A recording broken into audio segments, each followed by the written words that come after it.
Despair, and there's a take a look at her, and well, it's all really comes down to when she gets on that ultimate. It's a really neat skin. We'll go a little bit more in depth into this one in a bit, but for now, let's see. Does she idle into her ultimate form? I don't even know. That we'll save that for later, I guess.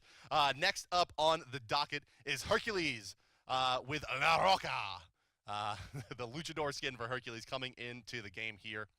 You can see that he battles with a giant chair, and well, he's sexually driven to succeed in all of his luchador battles.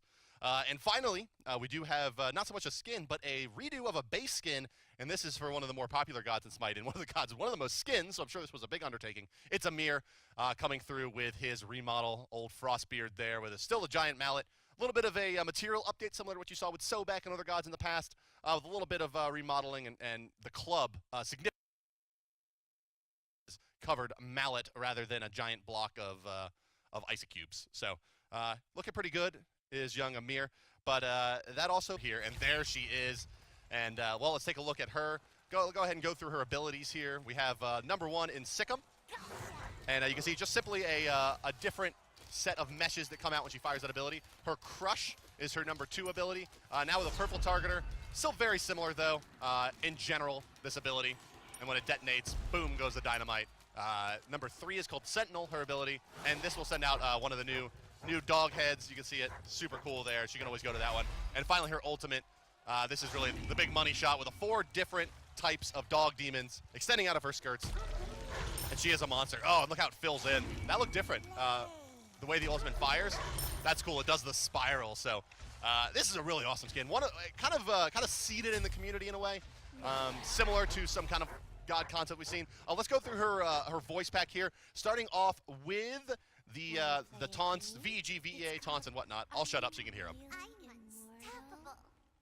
I'm unstoppable. You're a nightmare. You're a nightmare. Ooh. Ooh. Perfect. Perfect.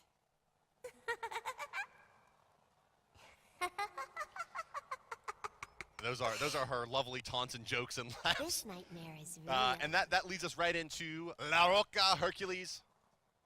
He's going to be, and you can be assured, a fun voice pack here. Here you see him. Let's go through his abilities real quick. Here's his in-hands, hitting people with a chair. Let's take a look at his driving strike as this next creep wave comes in. Still fairly similar to what it does. A little bit different in terms of the effect. The coloring's a bit different. His number 2, I always get this one mixed up. It's Earth Shaker or Earth Breaker? What is that one? Earth Breaker. Earth Shaker is different ultimate in this game.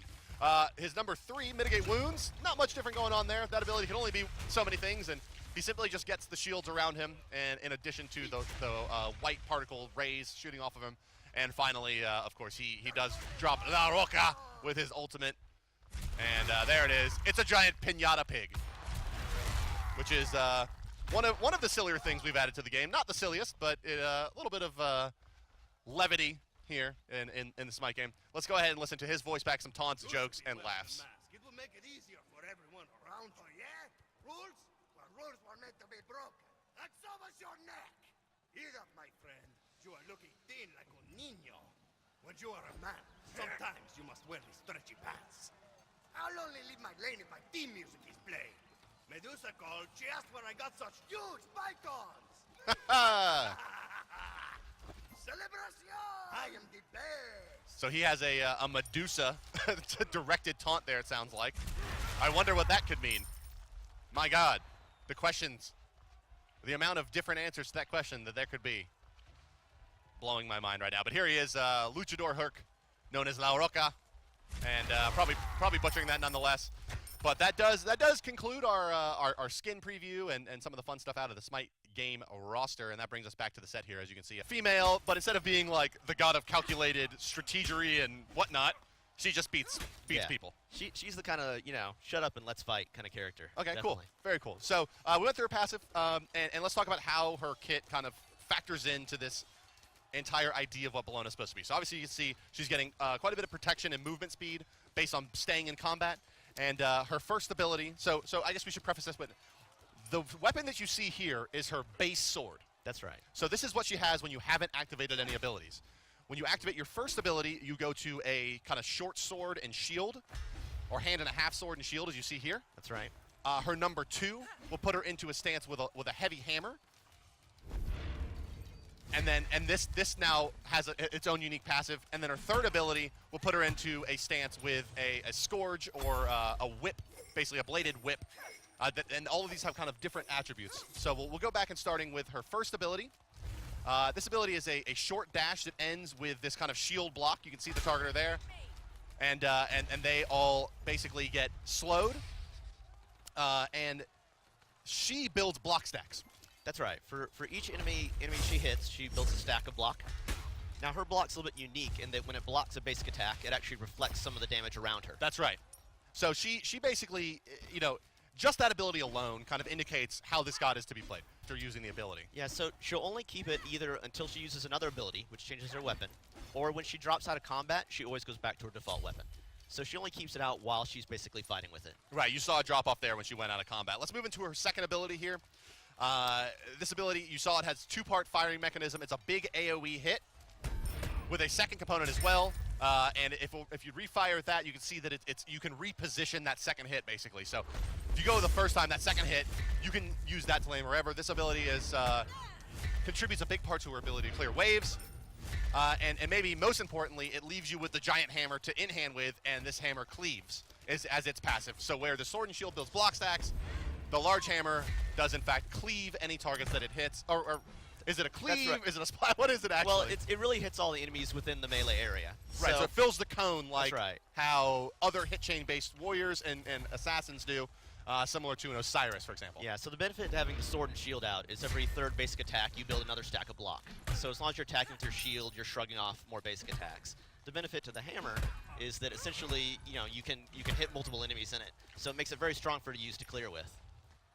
One important note, too, is, though, when she switches stances, she does lose her stacks of block. So she only maintains that while her shield is out. And that's for also the cleaving passive as well, correct? That's correct. So you only get the benefit of that if you stay in combat with that same setup. So once you switch to the sword and shield, as long as you stay in combat with sword and shield, you continue benefiting from the passive. Yeah. But once you leave it, you no longer get it. Now, one big thing about her second ability as well is that it does damage twice. On the actual spin, though, she gets a bonus damage for each enemy god she hits when she does the slam. Right. So if you hit 2 enemy gods with the spin, the slam does additional damage. So, I mean, do you expect her to be kind of a blink initiator with this ability? I mean, because it gives you, like, big-time bonus damage for each additional god hit. So is it like you're trying to just wait for the dream and go in and use it? Or do you think that this god is more... I mean, she's a warrior, right? So is she initiating? I guess we'll wait till we see the whole kit. We'll talk a little bit more about that. Yeah. So let's talk about her third ability. This was the Scourge that we saw earlier. It's the whip that goes out. The passive on the whip is that while you remain in combat with it, every third hit will heal you for a fairly nominal amount early on, but as you max this ability, it actually turns into a fairly substantial amount of sustain.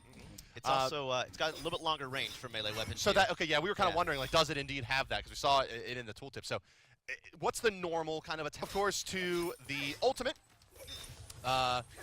which you'll see has some general synergy with the idea of go and fight and don't leave fight. You can see there's 2 rings on this ability. The inner one will stun, and the outer one indicates the range in which the buff happens.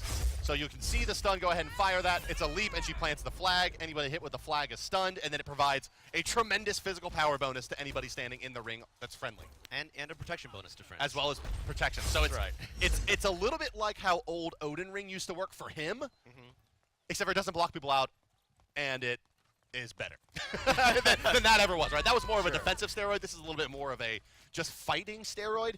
So she kind of claims this place as her own. So you can kind of force people, you can force their physical damage dealers into an awkward spot with your disarm and your block, and then you can kind of draw the line in the sand and say, you don't fight here. That's right. So where do you see Bologna fitting in role-wise? Like, what are the expectations for her, and what were kind of the goals for her play style? Well, I think we expect her to be, able to fill a number of different roles, be able to, potentially jungle, solo lane.